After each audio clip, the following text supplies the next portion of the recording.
Hi team, this is your Tuesday, October 8th lesson plan. Same skill, same aim, same standards. What's new or different today is that we're just targeting a misconception. And so whatever your misconception was from the day before, which I'm assuming is potentially regrouping, you're gonna go after. Our TTED statement is the same as the day before. So we can, today, tomorrow, and every day, I know I can find the difference by subtracting a part from a whole. When I do not have enough in my whole, I can regroup. What I'm going to do right now is narrate a little bit over the thinking, particularly at different key points in the lesson. So my mastery components are, again, this is when I do not have enough, I regroup. My mastery components are 1, identify the part, whole. I ask myself, what do my known values represent? Step 2, and this is one from Leroy, is I identify the operation. This is a something that we can do almost every day. What are my unknowns? So then, what operation?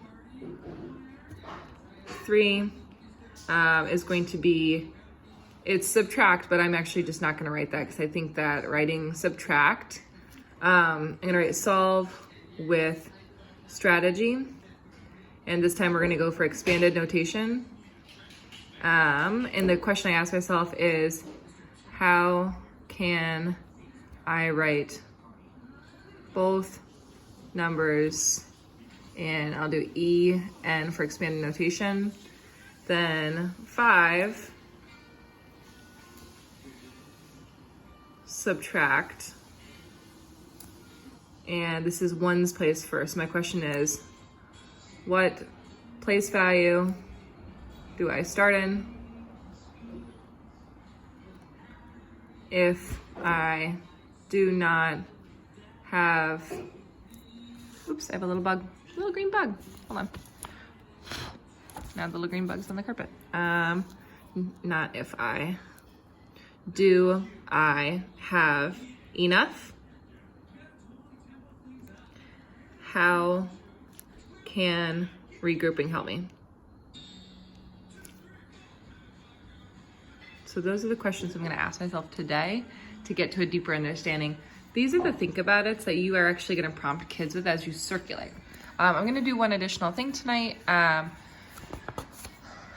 I want to talk through the purpose of a couple parts of our lesson. So this week we're working on identifying the purpose of any given part of the lesson and the aligned scholar thinking that needs to happen due to that purpose.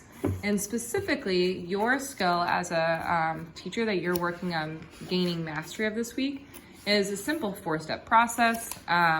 You literally need to ask yourself, what's the purpose of this time in the lesson? So I'm going to talk through the intro. How does the purpose drive the key idea? Remember, our key idea is subtracting, and these are some of our mastery components. We might be driving towards a mastery component. And then what would scholars have to think about to achieve that purpose? So our purpose here is, yesterday we were subtracting. We're going to show 2 pieces of scholar work. So let's quickly identify what the purpose of this time is. The purpose of this time is to give scholars an at-bat at seeing scholar work and deciding which aligns to mastery.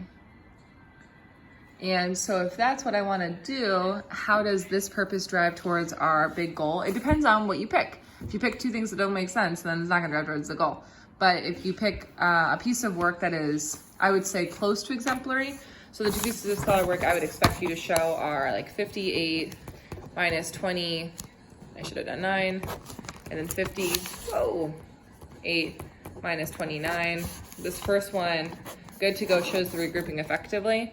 This one, I would show, I didn't expand it, but a 10 up there to subtract. so that you can elicit the understanding of we have to add both the ones place and the ones that we add. So that's how we identify the purpose of a given block in time.